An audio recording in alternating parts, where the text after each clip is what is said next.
Tem algumas festas que são seguidas, né? Festas solenes, importantes. Você tem a Páscoa, 40 dias depois você tem a festa da Ascensão do Senhor, quando Jesus volta para o Pai, volta para o céu. Na semana seguinte você tem Pentecostes, a vinda do Espírito Santo sobre os apóstolos reunidos no cenáculo. E quem os manteve reunidos todos esses dias, 50 dias, foi Nossa Senhora como mãe, né? A figura que a natureza nos mostra, né? São os pintinhos que vão para baixo da galinha.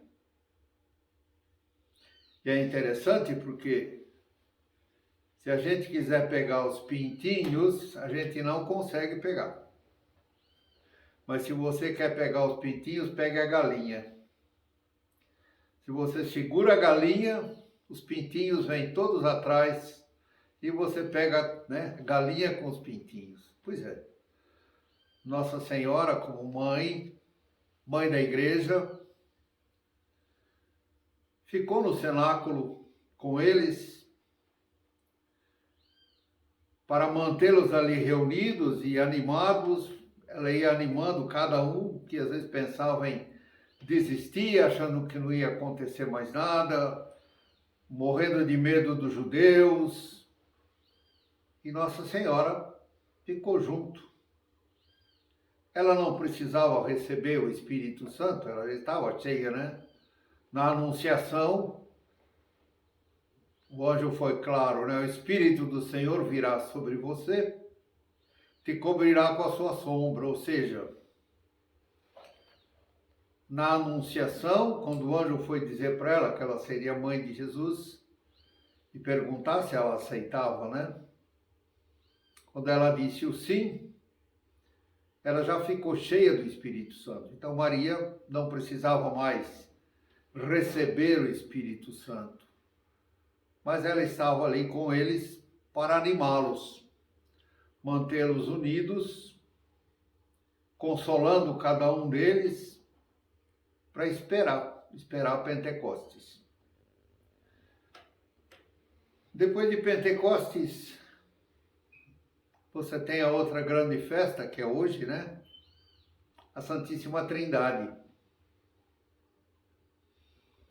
Depois você tem a festa de Corpus Christi, né? A grande festa da Eucaristia.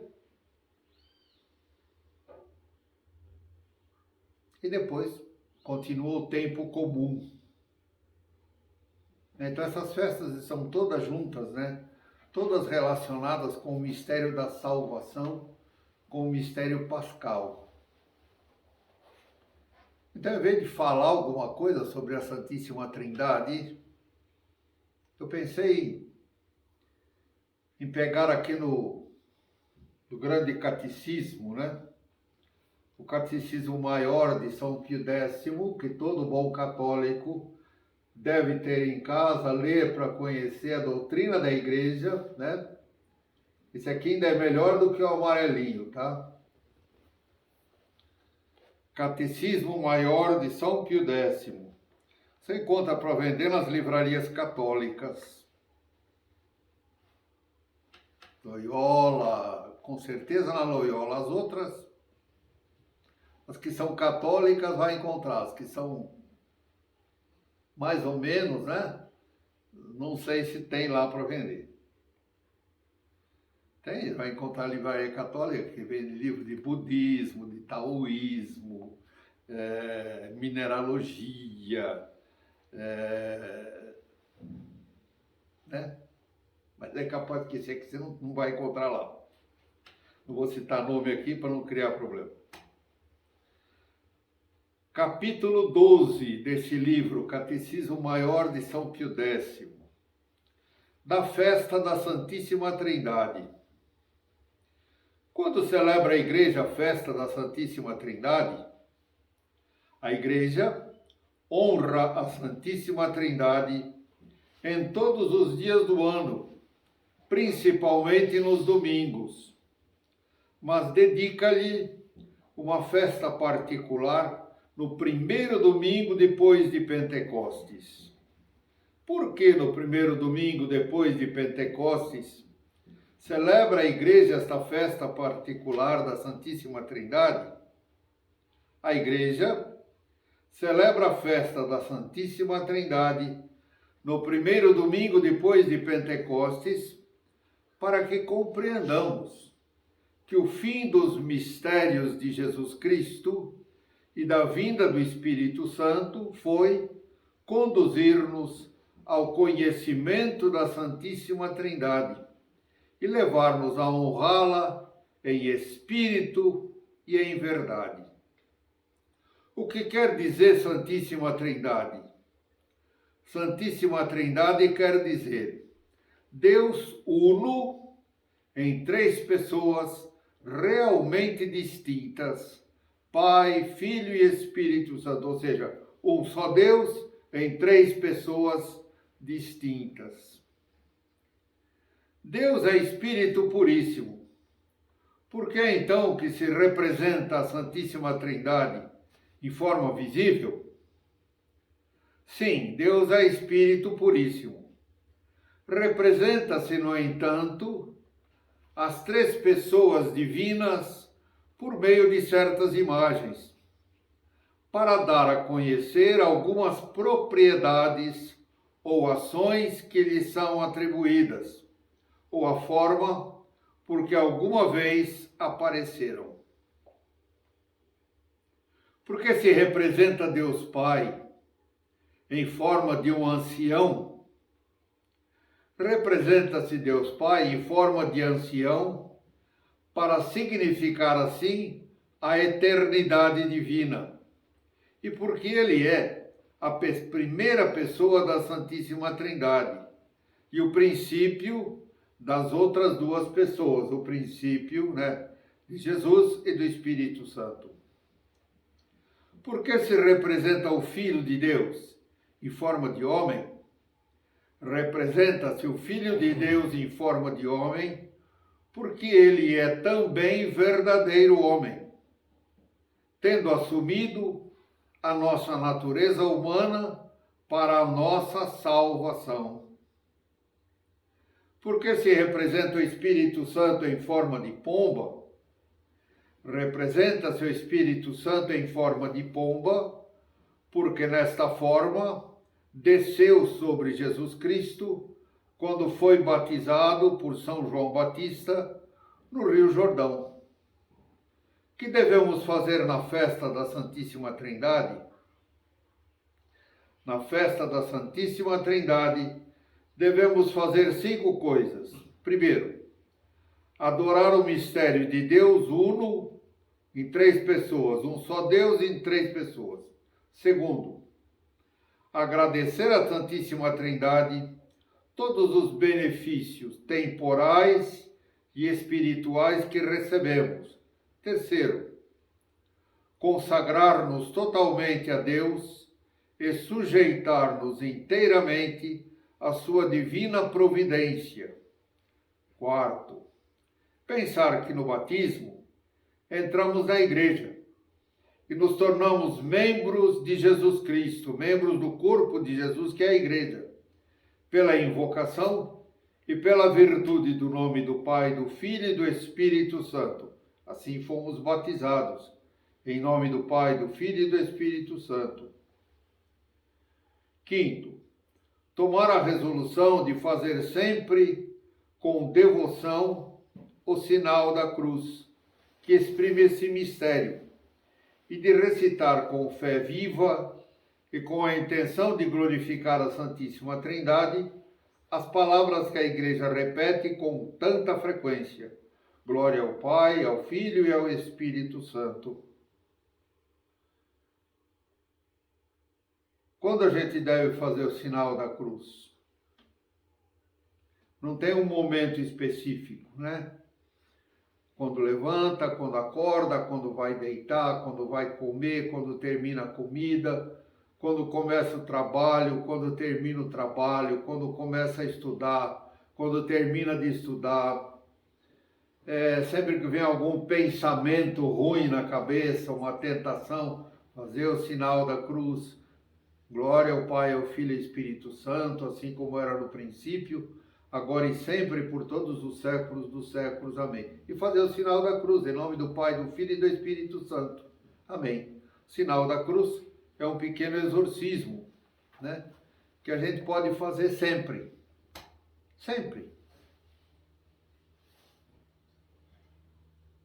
Eu conheço algumas pessoas que fazem o sinal da cruz muitas vezes por dia.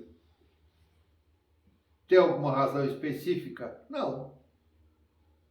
Por devoção. Várias vezes por dia, em nome do Pai, do Filho e do Espírito Santo. Amém.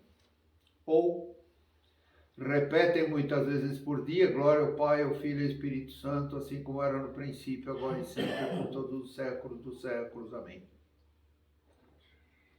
Então isso é o que a gente deve fazer, né? Para glorificar e exaltar a Santíssima Trindade, em nome da qual nós fomos todos batizados, né?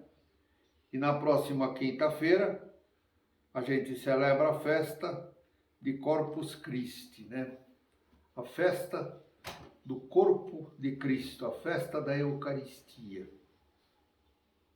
E com isso, né, praticamente, a gente fecha o tempo pascal e começa o tempo comum. Eu preferi ler estas coisas que São Pio X escreve sobre a Santíssima Trindade do que falar alguma coisa, né? Falar sobre a Santíssima Trindade, explicar, não tem como explicar porque é um mistério. Como é que é um e é três? Não dá para explicar.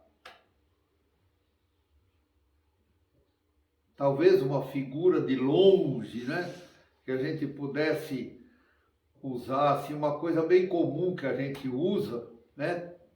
E que não tem como separar. Por exemplo, se você puser água no copo, depois você espreme o sumo do limão, aí você põe o açúcar ou põe o adoçante, mexe bem, você sabe que ali tem três coisas, tem água, tem limão e tem açúcar. Mas não tem como separar os três. Quando você põe o limão, a água e o açúcar, você tem uma limonada, né? Uma bebida, é uma coisa só. Mas formada por três elementos. Não tem como separar, né? Tem alguma outra figura? Tem, lógico. Se eu olhar para a vela, eu vejo três coisas ali na vela. Eu vejo a luz, eu vejo o fogo e eu vejo o calor. Tem como separar os três? Não tem. Se eu separar, se eu assoprar a vela, eu apago. Então tem três coisas ali, mas são coisas materiais, não é? Mas como é que eu explico esse mistério da Santíssima Trindade? Por isso que chama mistério. Chama mistério porque vai além da nossa compreensão. Para a gente encerrar, tem uma história sobre Santo Agostinho, que é bastante famosa. Santo Agostinho, ele gostava de andar na praia. Ele andava na praia, ele ficava andando, meditando, porque as praias na época de Santo Agostinho não era essa esculhambação que é hoje, né? Aí ele ficava andando na beirada da praia, ficava meditando, pensando, filosofando, rezando. E ele estava querendo, né, fazer força para entender essa história do mistério da Santíssima Trindade. Ele andava de um lado para o outro na praia, ia e voltava, tentando entender como que é um Deus em três pessoas. Como é que pode ser três em um? Como é que é isso, não é? Aí ele viu um garotinho tinha uma concha na mão, uma concha, né, da praia na mão. Aí o garotinho corria até a água, enchia aquela conchinha com água, trazia e colocava dentro de um buraquinho. E ele ficou observando o garoto, fez isso muitas vezes. Ele disse para o garoto: o que é que você está fazendo? O menino falou: eu vou pôr toda essa água nesse buraquinho aqui. Santo Agostinho olhou para ele e falou: mas é impossível você colocar a água do mar nesse buraquinho. Você está com uma conchinha na mão, você vai enchendo a conchinha, traz e põe no buraquinho, a água vai embora. Vai de novo, né? É impossível colocar a água do mar nesse buraquinho. O garotinho olhou para ele e falou: pois é, Agostinho, é mais fácil eu colocar toda a água do mar nesse buraquinho do que você entender o mistério da Santíssima Trindade. Era um anjo. Que é um mistério. Nós só vamos entender isso quando a gente morrer. Quando a gente morrer, ficar livre de toda essa casca, né, do nosso corpo, aí a gente adquire uma sabedoria, né? Uma sabedoria que nos permite entender como é essa realidade, como é esse mistério da Santíssima Trindade. Vamos rezar para ir para o céu, né? Nem que a gente faz um estágio no purgatório, mas o negócio é ir para o céu. Porque lá a gente vai ver plenamente, vai entender plenamente que mistério é esse, o que é essa beleza, né, da Santíssima Trindade. Enquanto a gente não entende, a gente vai recitando Glória ao Pai. Enquanto a gente não entende, a gente vai fazendo muitas vezes por dia, né, o sinal da cruz em nome do Pai, do Filho e do Espírito Santo. Amém, né? Na certeza de que cada vez que a gente faz o sinal da cruz sobre a gente expulsa o mal, né? Expulsa o mal, expulsa o demônio, e a gente está ganhando, né, sobre a gente a bênção de Deus. Amém.